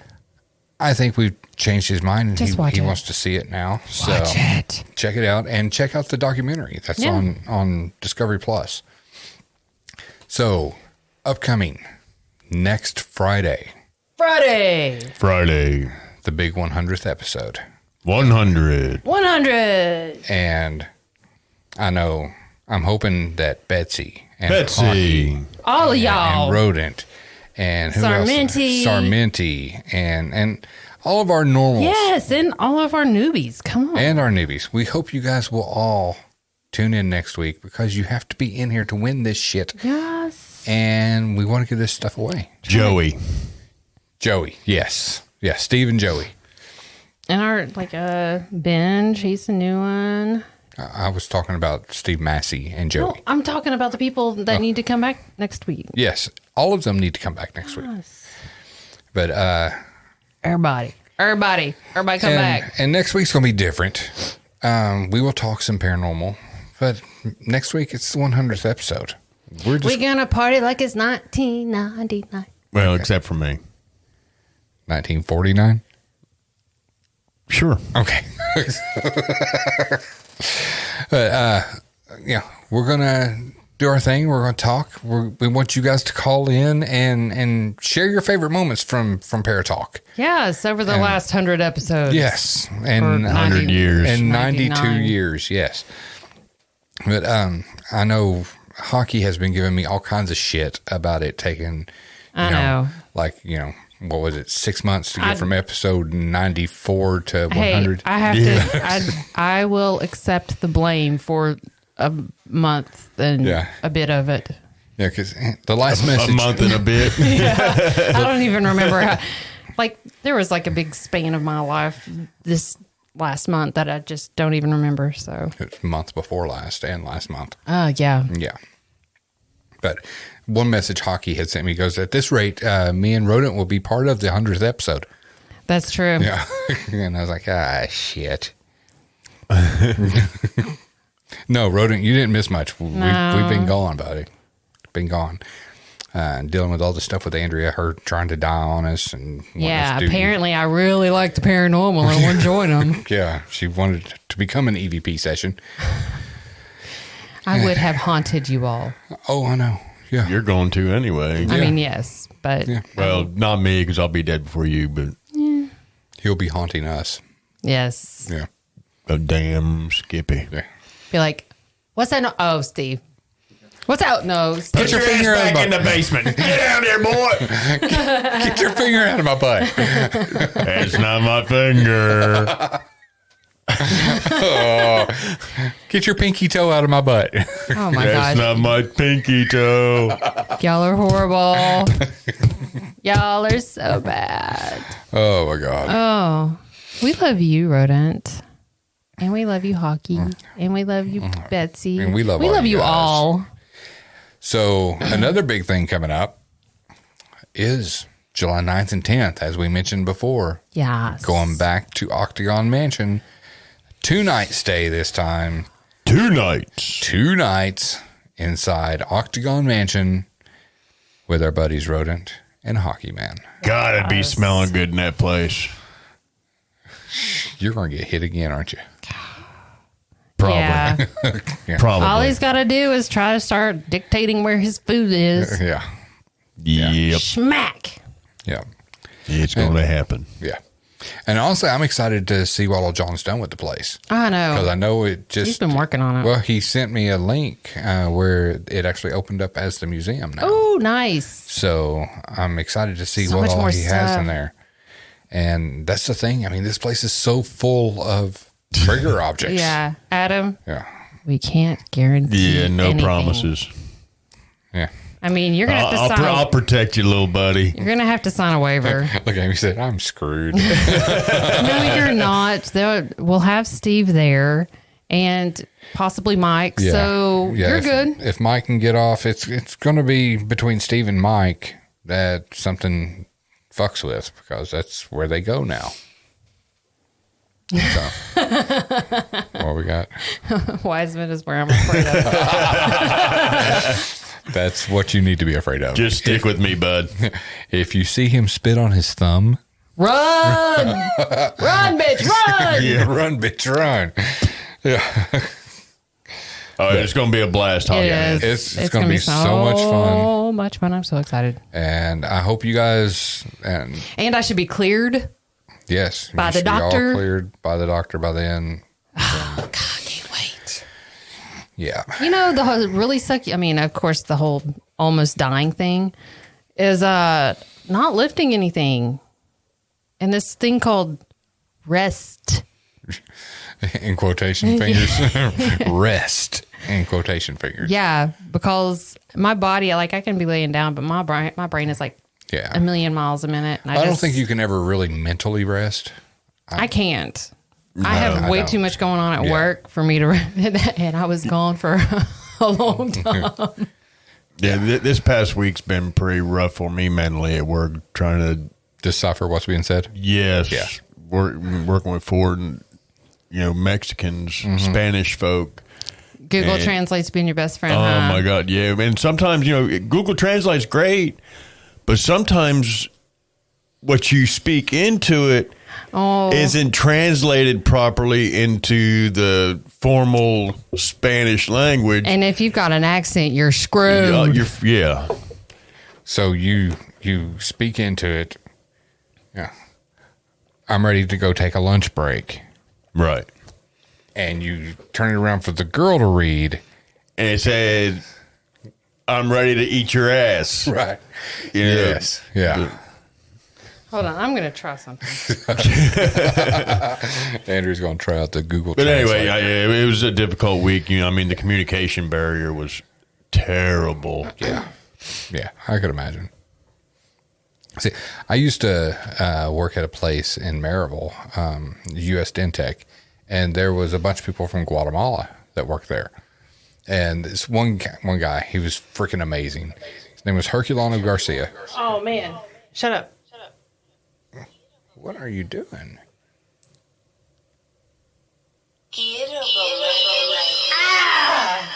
Sorry, I was going to try to play it, but I still got my...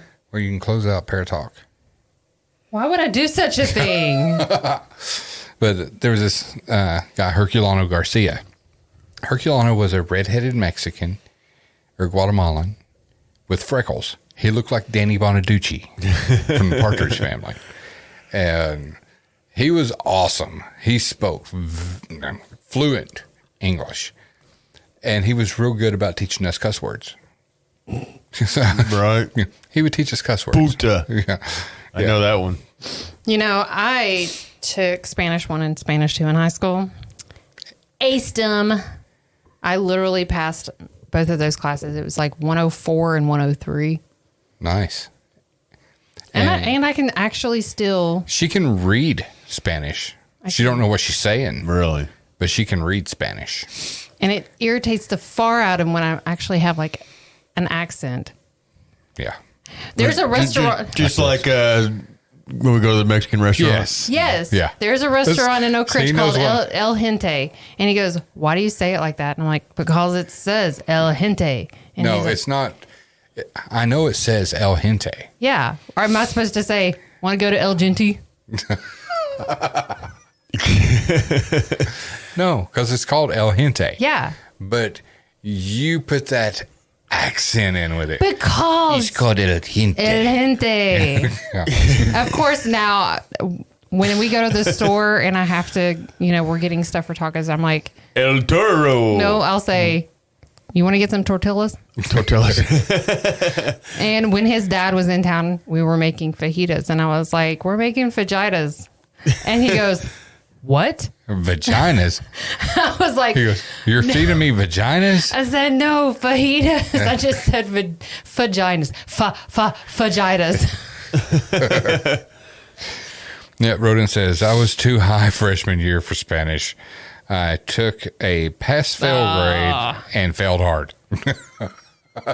All I got to say is out of those, like the languages offered here, I will take Spanish in a heartbeat. Yeah, it was Spanish, French, and German. Yeah. Well, Xander wanted to take German. I remember. They and did he not failed miserably. No, they didn't offer German. So they made him take French because they didn't have enough room in Spanish. And he failed French miserably. Yeah. And bless his heart, he had to take both of them. Because he had already taken the first one. He had to take the second one. It was horrible. Yeah. So he failed twice. Actually, I'm pretty sure he skimmed by. With help from other kids. Yes. Yeah. Yes. All right, guys. We're closing in on that 2-hour mark. Well, you know how Podbean is. I'm going to have to cut out like 15 minutes of this anyway. Why? Just rambling on. Nobody wants to hear that shit except our people here that want to hear this shit. Hey, I think they like the rambling. Yeah. Rambling's good sometimes. We ramble a lot. What? Okay, some. A lot. Some lot. Some lot. Yes. See? Alchemy loves it. Oh, I'm glad. We love I'm rambling so with our friends. All right. So I guess. Yeah, it is like hanging out. It's totally like hanging out. That's, if we can ever get better internet here where we can live stream video, it will totally be like hanging out. It would be. Then I can't wear my leisure pants. Sure you can. I'll wear my, black yoga pants. You can wear your... I'll wear my boxers. Okay. Yeah. Vienna sausage. Dude, not really. Oh, man, I miss this. Yeah. So. Missed you all. I mean, I see you guys all the time. Yeah. I miss them. Miss them. Yeah. Yeah. Yeah. They're like my BFFs. They're awesome. They show up every week. I know. When we're here. Troopers, I'm telling you. Yeah. Yeah. So, and actually, for the foreseeable future, the only time we don't plan on being here is when we go to Octagon in the foreseeable future. Well, yeah. Schedule pending. Hey, baseball's almost over. Baseball's never over. Yeah. No, it's almost over. They go through the fall. Yeah. Yeah. Yeah. The schedule shows through June. Yeah. They haven't scheduled past June. Well, they're idiots. They go through fall. It's fall ball.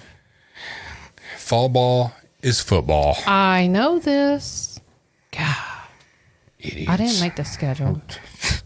The people that make the schedule don't make the schedule. That's true. It's ridiculous. That is true. Anyway. We love you all. Thank you guys for joining us. We are tickled to death to be back. Sorry we've been in and out, but it's been busy, and Andrea tried to die. So bring that up again. Had to make Mother's Day all about that. Right. Jeez. Not like she's spoiled enough already. Yeah. Whatever. But until next time. Oh, don't forget. Next episode, 100th episode. Please, yes. please be here in the chat room because if you want to win some stuff. Or be square. You got to be here. Got to be here. Must be present to win. Yeah. And for all you newbies, you can still check out the Teespring store. Yes. And loads of stuff on there.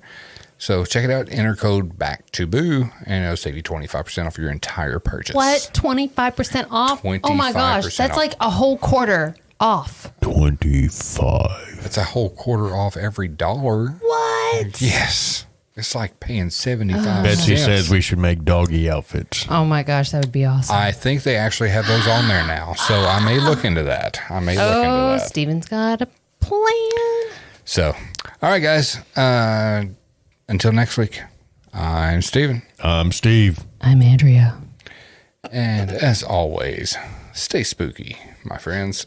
And that's all, folks.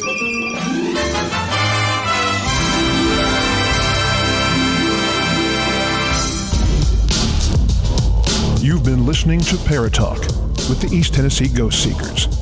If you have a question or comment about the show you just heard, or you have an experience to share, or you need to contact us concerning an investigation, feel free to email us at etgsparatalk@gmail.com or call 865-264-0448. That's 865-264-0448. We invite you to find and like the East Tennessee Ghost Seekers on Facebook, subscribe to our YouTube channel, and visit us online at easttnghostseekers.org. Thank you for listening, and we'll see you next time on Paratalk.